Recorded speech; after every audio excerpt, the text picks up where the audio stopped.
Hi, everyone. Welcome back. I'm Sarah. And I'm Marcus. Hey, so glad you're here.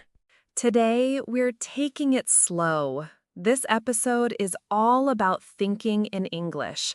Not perfection, not tests, just shifting your inner voice so English feels like a place you can live in, even a little. Yeah, we're keeping it relaxed, no pressure, no drills that make you anxious, just real life, tiny habits you can try starting today. If you're an intermediate learner who keeps translating in your head, this one's for you. We both used to do that, and honestly, it slowed us down in a way that felt frustrating. But it's normal. We'll say that again. Totally normal. Totally. Before we jump in, quick roadmap. We'll talk about why translation happens, share moments when we realized it held us back, give small daily practices, micro practices, teach you the narrator technique, and finish with tips to build an English environment and how to be kinder to yourself through the process. Sound good? Before we jump in, quick roadmap. We'll talk about why translation happens, share moments when we realized it held us back, give small daily practices, micro practices, teach you the narrator technique, and finish with tips to build an English environment and how to be kinder to yourself through the process. Sounds great. Let's go. Segment 1. The Trap of Translation. Marcus, tell me, when do you notice you translate most? Oh, always when I'm tired. Like after a long day, my brain goes straight to my native language and then back translates. I remember a meeting once. I had a good idea, but I couldn't get the words out quickly. It felt like being in a slow elevator. Yes, I used to translate when I wanted to be funny. I'd have a joke in my head that sounded perfect in my language, then I'd try to map each word into English. Which never ends well. And I lost the timing. The punchline arrives late, the laugh is gone. That was the moment I realized translation wasn't just a step, it was changing how I expressed myself. That's a great example. Translation feels logical. You're converting meaning from A to B. But the problem is, language isn't only words. It's rhythm, culture, small phrasing choices that carry personality. Right. So, first, reassurance. Translating in your head is normal. Everyone does it when a language is new. It becomes a problem only when it's your default strategy, and it blocks spontaneity. Exactly. And the good news is you can move away from it gradually, not overnight. Small steps. Segment 2. Identifying the mental block. Let's name the feelings that usually come with translation. Fear of mistakes, for sure, and the idea that every sentence must be perfect before it comes out. Also, vocabulary gaps. You don't know the exact word, so you reach for your native language as a crutch. Also, social pressure. You worry you won't sound smart or you'll be judged. So you think, if I translate first, at least it's accurate. But accuracy isn't the only goal in a conversation. Nope. Communication is the goal. Getting your meaning across, making a connection. Sometimes a slightly imperfect sentence is more alive than a perfectly translated one. I remember once on a date, I overthought a simple story about my cat. I translated phrases, and by the time I spoke, the story lost the little details that made it funny. The other person just looked confused. Oof, been there. I once waited to find the right word and the group moved on. I missed the moment. That taught me to value immediacy more than exactness. Oof, small confession. Sometimes I'm still translating. It's not a failure. It's a reminder that I'm learning. The difference now is that I recognize it and use practices to reduce it. That's a key point. Awareness beats self-criticism. Notice the translation, then gently shift. Segment 3, the power of small moments, micro practices. Marcus, what's your favorite tiny daily habit? I love naming things quietly. When I'm washing dishes, I narrate, I'm rinsing the plate, the soap smells like lemon. Simple, one-sentence thoughts. It trains the habit of creating English thoughts without pressure. Yes, I call that object anchoring. Pick 5 objects around you and name them in English. Then make one short sentence about each. The lamp is warm. I like this mug. You don't have to say it out loud, but try both. Also, 60-second narrations in the morning. Set your phone for 1 minute and describe what's happening. I'm brushing my teeth. The toothpaste is minty. You can be silly. No one is judging. Please be silly. If you sound ridiculous, that's a win. You're using English without fear. We should give listeners a small exercise now. Try this with us. Ready? Ready? Look around. Pick one object. Describe it in one sentence in English. Okay, now add one short feeling. The chair is soft. It makes me relaxed. Good. That's it. How did that feel? Probably easier than translating a whole thought. Micro practices like this make thinking in English low stakes and frequent, which is what builds habit. And frequency beats intensity. 10 minutes a day of casual thinking is better than 1 hour of stressed study. Segment 4, the narrator technique. This one changed my life. Same. Explain it, Sarah. It's simple. Narrate your life in English for a few minutes. You don't have to do a full voiceover. You can do it internally or aloud. Start with present tense. I'm making tea. The kettle is noisy. Then slowly expand to past tense or future plans. I used to narrate when I walked to work. I'd describe people I saw, weather, small things. That woman is reading a green book. Once I started doing it daily, forming English thoughts felt more natural. 2 tips. 1, keep it neutral and observational at first. No need to analyze. 2, use the 5-sentence rule. 5 sentences a day is enough to begin. Don't overload yourself. And here's a practical trick. Set a trigger. Maybe when you put your shoes on, that's your cue to narrate for 1 minute. Triggers make habits stick. Also, narrating builds vocabulary in context. You won't just memorize the word kettle, you'll practice using it naturally. The kettle whistles, I turn it off. That helps retrieval later when you speak. And don't worry about grammar at first. Use simple structures. I go to the store. I am hungry. Complexity comes later. Segment 5, embracing imperfection. We need to say this clearly. Mistakes are not failures. They're feedback. Yes. When you think in English, you might use a wrong word. You might mispronounce something. That's part of learning. And often people understand you even with small mistakes. Remember, communication is about being understood and connecting. Native speakers make mistakes too.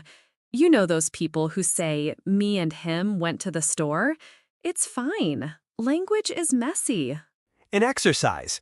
Intentionally say something imperfectly in a safe space. Maybe with a friend or a language exchange partner. Start the sentence with, I might say this wrong, but, and then speak. The goal is to remove the emotional charge around errors. I used to rehearse embarrassing sentences aloud at home, purposely saying them awkwardly, and that made real conversations less scary. Weird, but effective. Also, celebrate the small wins. When your brain used English without translating even once today, that's a victory. Write it down. Little wins add up. Segment 6, creating an English environment. We don't all have to move to an English-speaking country. You can create micro-immersion at home. Podcasts, music, audiobooks. Pick things you enjoy. Even passive listening matters. Your brain starts hearing rhythm, common phrases, connectors. Subtitles are helpful too. Try watching a show in English with English subtitles. You get audio and written forms together. Great for connecting sound to spelling. Change small things. Your phone language, your social media feed, the recipes you follow. Surrounding yourself with English makes thinking in it less forced. Language exchanges and low-pressure speaking spaces are gold. Find a partner who also wants casual practice. Set boundaries. Today, we'll just chat for 10 minutes about our day. No correction unless asked. Also use sticky notes. Label common items in your home with their English names. Not because you'll suddenly memorize thousands of words, but because it keeps English visible in your life. I recommend an English hour. Just 1 hour a week where you do as many tiny English activities as you like. No stress. It builds routine. Segment 7. Strategies to bridge vocabulary gaps without translating. When you don't know a word, try description. Instead of stopping to search for a single word, describe it. It's the thing you put on toast that is smooth and nutty. People will usually understand. Or use synonyms and gestures if you're speaking face-to-face. Or say, I can't find the word, but, and then describe it. Those are completely valid communication strategies. Also, build a personal phrase bank. Instead of memorizing isolated words, store short, useful phrases. Could you say that again? I don't understand. Can you explain? That sounds interesting. These scaffolds help you stay in English. Shadowing is a helpful method too. Listen to a sentence in a podcast, immediately repeat it aloud, trying to match rhythm and intonation. It's not translation, it's imitation and muscle memory. But keep it light. 5 minutes of shadowing after listening to a short clip is enough. Don't overdo it. Don't overdo it. Segment 8. Dealing with anxiety and self-talk. Negative self-talk is a real barrier. When your inner voice says, "You always make mistakes," that's a signal to counter it.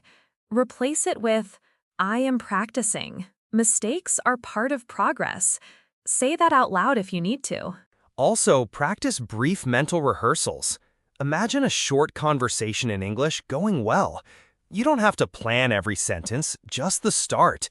That reduces that freeze we get when faced with real talk. And if you feel your brain defaulting to translation during a conversation, try a quick grounding phrase. Wait, think in English, or even physically take a breath. Small interruptions can reorient your thinking. Segment 9. Tracking progress, reflection, and patience. Language change is slow. It often feels invisible day to day. That's why reflection matters. Keep an audio diary once a week. Record 1 minute answering a question like, "What did I notice about my English this week?" You can listen back after a month and hear changes, new vocabulary, smoother sentences. That tangible playback builds confidence. Another method, log small behaviors. Number of tiny narrations, minutes of listening. Seeing a streak of tiny habits is motivating and realistic. And remember, patience is the most important tool. It sounds cliché, but it's true. You're changing a habit that lives in your brain. Segment 10. Practical, low-pressure week plan. A gentle challenge. Day 1, 5 object descriptions during breakfast. Day 2, 1-minute narrator when you leave the house. Day 3, listen to a 3-minute English podcast and shadow 1 sentence. Day 4, watch a short clip with English subtitles. Day 5, audio diary, 1 minute about your week.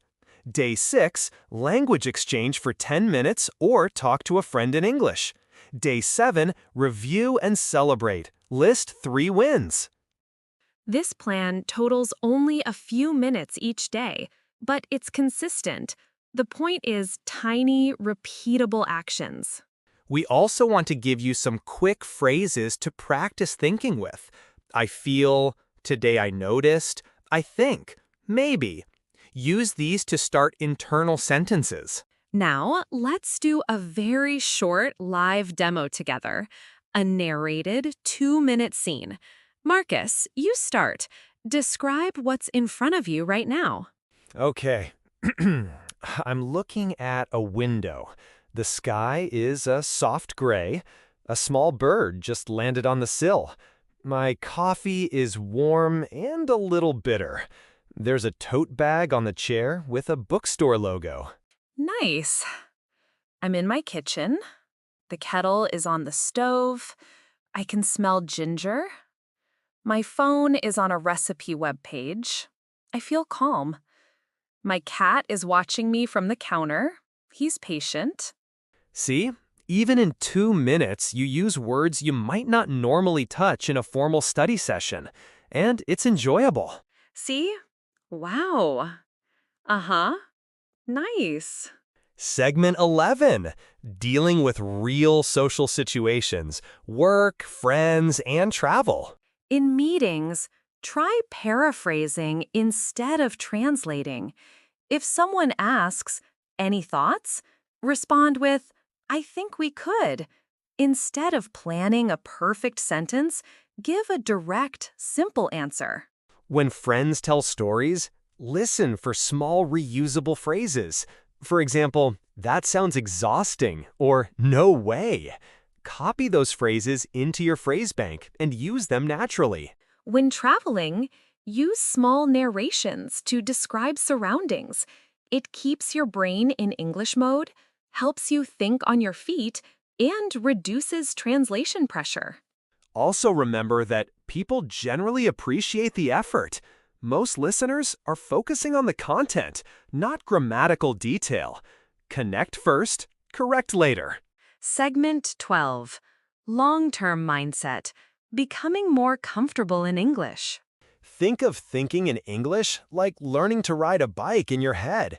At first, you wobbled, you held the handlebars tight, but with practice, you relaxed and enjoyed the ride. And it's okay to cycle between languages. Thinking in English doesn't mean abandoning your native language. It's adding a new way to think. We want you to be bilingual in thinking. Switch when it's useful, stay in English when you want flow. The goal is flexibility. Before we close, some listener Q&A style bits. Marcus, what's one quick response to someone who says, "But I don't have time"? You do have time. You have seconds. Micro practices fit into normal life. Narrate while making tea. Label while commuting. It's not about extra time, it's about small moments. Question 2. I feel silly talking to myself in English. My answer? It's okay to feel silly. That's a sign you're stretching. Try recording yourself once. Play it back and notice what you did well. Final quick tip: if you get stuck, slow down. Speaking slowly gives your brain time to form English thoughts instead of translating. People appreciate clarity. Closing thoughts. Marcus? Be kind to yourself. Think of the mind as a muscle. You train it with short, gentle reps. Those reps add up. Try one micro practice today and see how it feels. And remember, it's about communication and identity, not perfect grammar. The more you let your personality into English, the more confident you'll become. We'd love to hear what micro practices you try. Send us a voice note or a message about one tiny win this week. Hearing your stories keeps us inspired. One final encouragement. If you translated in your head today, that's fine. Notice it, smile, and try a 1-minute narrator. You can do this. All right. Thank you for spending this relaxed time with us. Take one small practice, be curious, and keep going. Bye for now. Keep practicing. We'll be back with more supportive tips soon. Bye. Oh, and remember, try describing your next cup of tea in English. It's a tiny victory.